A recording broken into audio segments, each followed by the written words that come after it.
Everyone is welcome to comment. Go right ahead. Yair, I'm thoroughly enjoying this story. It's a wonderful story. Thank you. The whole talk you've given. That's great. Okay. No, but I'm going to go on other themes so that we have other things we can talk about. One of those we're going to concerning biblical truths. Biblical proofs concerning where the lost ten tribes will be in the end times. The Bible speaks of it. It says in the ends of the earth, in the end, Abraham was promised that he would, his seed would rule until the ends of the earth. The Bible also talks about the lost ten tribes being found at the ends of the earth. It says in Isaiah it says 26:15, you have increased the nation, O Lord, you have increased the nation, you have added honor to them. In other words, you have increased them in their numbers. You have stretched them out to the ends of the earth. England, Angleterre in French. England was known as being at the ends of the earth. England is at the ends of the earth. Also in biblical and rabbinical writings, England is referred to as being at the ends of the earth. So this is what the Bible describes them as being at the ends of the earth. The USA is also at the ends of the earth. It's at the end of the earth, the end of the continental extremities. Australia and New Zealand are also at the ends of the earth. And Isaiah also says, but you, Israel, are my servant, Jacob, whom I have chosen, the descendants of Abraham, my friend. You whom I have taken from the ends of the earth and called from its farthest regions, and said to you, you are my servant. I have chosen you and not cast you away. And again in the end times, Isaiah 43:6 says, I will say to the north, give them up. To the south, do not keep them back. Bring my sons from afar and my daughters from the ends of the earth.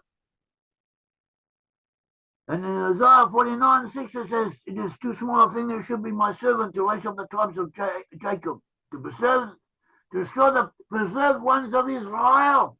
Also give you as a light to the Gentiles, that you should be my salvation to the ends of the earth. So they describe as islands. It's too small a thing that should be my servant. See Isaiah 49:6. It's too small a thing that should be my servant. To raise up the tribes of Jacob and to restore my preserved ones of Israel. I will also give you as a light to the Gentiles, that you should be my salvation to the ends of the earth.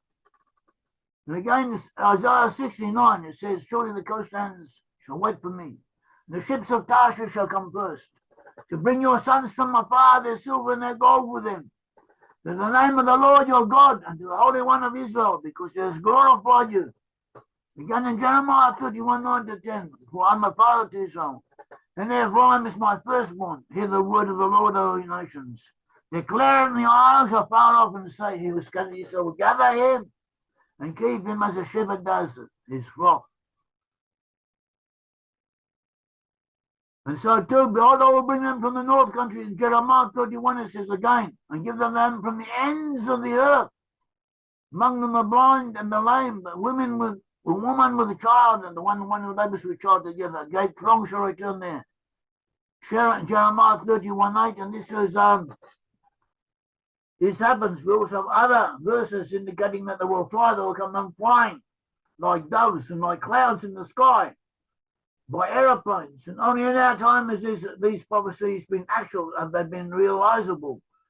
And we saw something like this, which when the Jews from Ethiopia were brought to Israel, so some of them gave birth on the plane.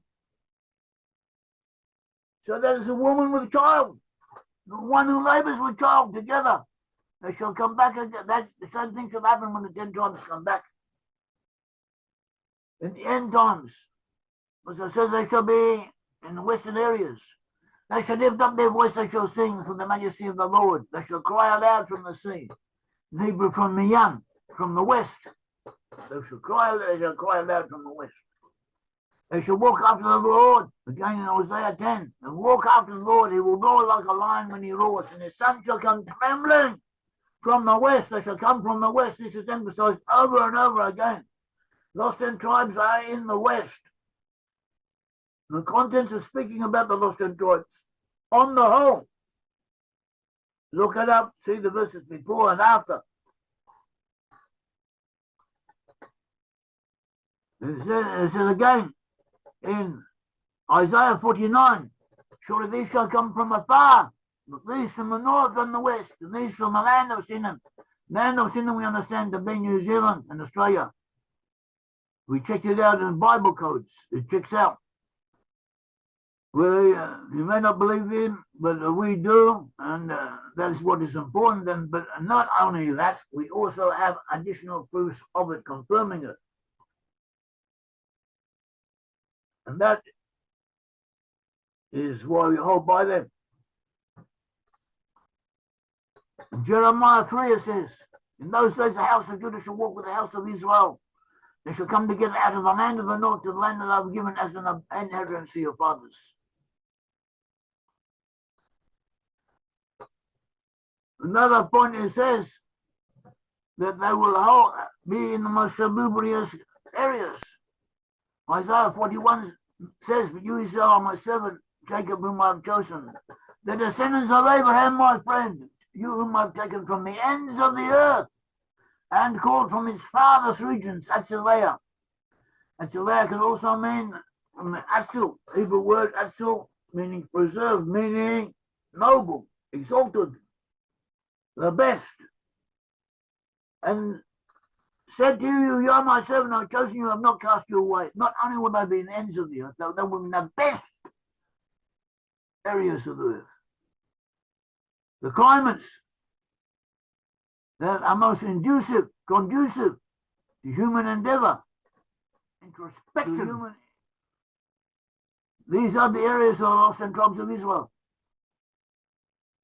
We also have the prophecy that they will be related to Zarephath. The Zarephath meaning France and England. In Obadiah 1:20 it says, and the captives of this host of the children of Israel shall possess the land of the Canaanites as far as Zarephath. The captives of Jerusalem and Sepharad shall possess the cities of the south. So this is referring to both the Jews who were in Sepharad in Spain, and they came from Jerusalem, and also from the captives of this host of the children of Israel. The captives of this host of the children of Israel, that is an English translation. The host of these children of Israel. And in Hebrew it says, Galut Ahelazeh, Galut Ahelazeh, in other words, as Malbim and other commentators explain, Galut Ahelazeh is his first exile. Galut Ahelazeh, that's a Canaan, that which are in Canaan, and Zarephath. Galut Ahelazeh is first exile, meaning the exile of the lost 10 tribes of Israel, according to the commentators. The Malbim explains it at length, but the others also in tandem with him. Rashi said these are the exiles from the 10 tribes of Israel. He said expressly, these are the exiles from the 10 tribes of Israel who went to Zarephath, the land, which is a land known as Francia. That's what he said. Rashi says it. Rashi was a foremost commentator. It wasn't someone, no, it was the biggest of the best. It doesn't mean that everyone, if you call it Rashi, everyone's going to agree with it, but they're not going to belittle it either. They're going to have trouble squirming out of it. Rashi says something, it's there, it's authoritative. It says these are the exiles of the lost 10 tribes of Israel who went to the Zarephath, which is a land called France. And above them, it expands on this, and he says the land called Zarephath is not only France, as we now call it, but also Angleterre. That is England. So there too did the exiles go. And Ramban, that is Nachmanides, who is also up there amongst the Gedolim, the greatest of the great. He said these are the lost 10 tribes from Joseph, who are in the far corners of the north. He says that in Sefer Agula, the book of redemption. And he expands on explaining it. So we have sources. This is both biblical and rabbinical sources working together, complementing each other. So this is important.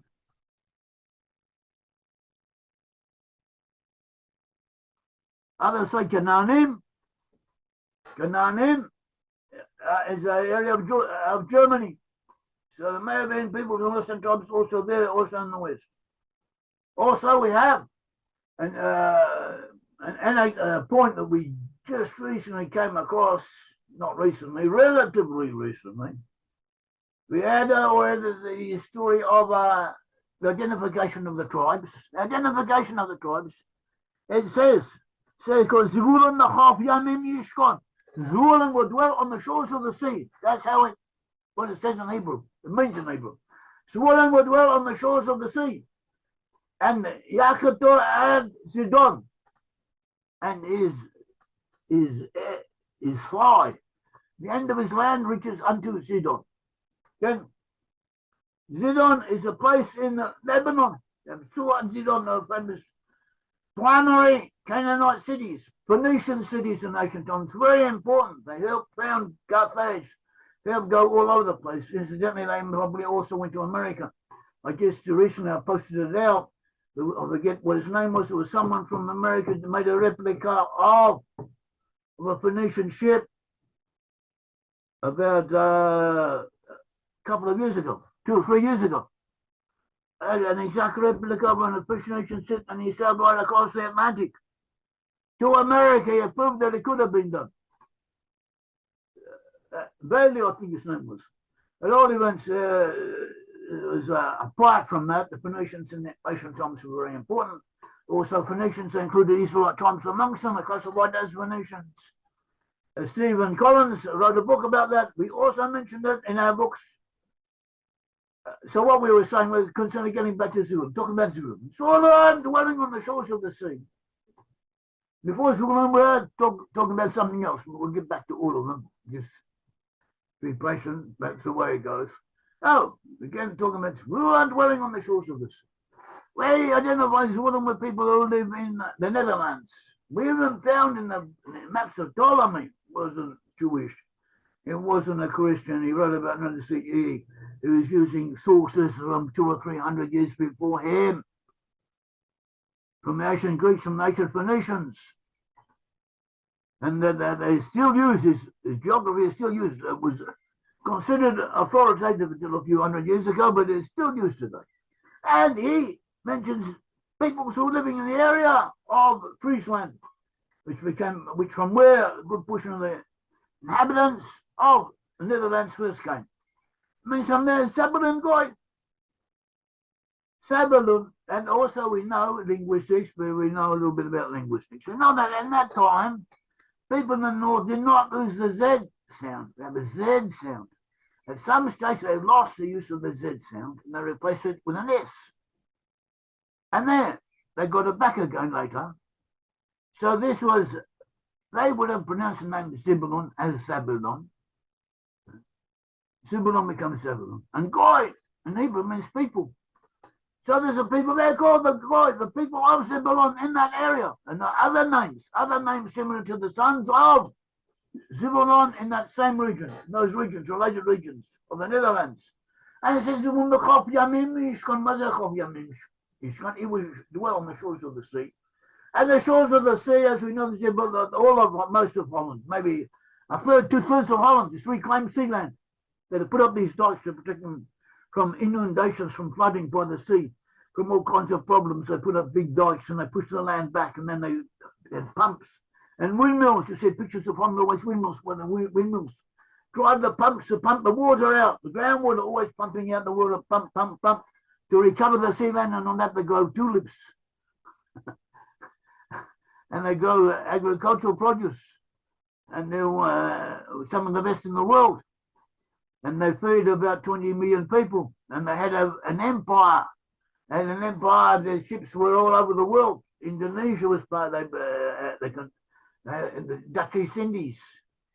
They also had Ceylon, then stations in Africa, stations all over the place.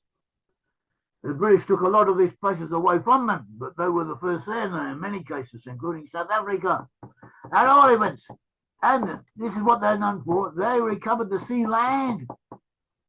And if you have a house there and you want to dig down to make an attic or something, dig a bit deep in the garden, you dig a little bit, and then you come to sand. Sea sand. All the countries is based on sea land. It's 1.5 Yamim Yishkons who would dwell on the shores of the sand. It's all on the shores of the sea. So very good, wonderful. That proves that. And there was this problem, but what does it mean? His Yair to his end shall be unto Zidon. Now Zidon is in Lebanon. So how can I say? And Jacob said it, the expression that he was given was to the ends of what will happen to you in the end, at the end of days. That what he was saying would come to pass at the end of times, not in ancient times. But people want to say, nevertheless, he must be talking about the reality in the biblical times, because Sidon was a settlement, known settlement, and it could have up to that area. So we had that problem until we started looking at the names of places in Germany bordering on the Netherlands. And we found 2 or 3 major places with the roots of their names, Sidoni, and combinations of them all relate to Zidon. The Zidonims, the Canaanites, were in that area of Germany bordering on the Netherlands. And there was a German professor of linguistics, a German professor, Veneman, who claimed also based on linguistics that the Phoenicians and after them the Carthaginians had settlements in that area. They had a kind of empire based in that area of Germany. And this is apparently seems to have been the case. So we have proof of this. So everything comes together.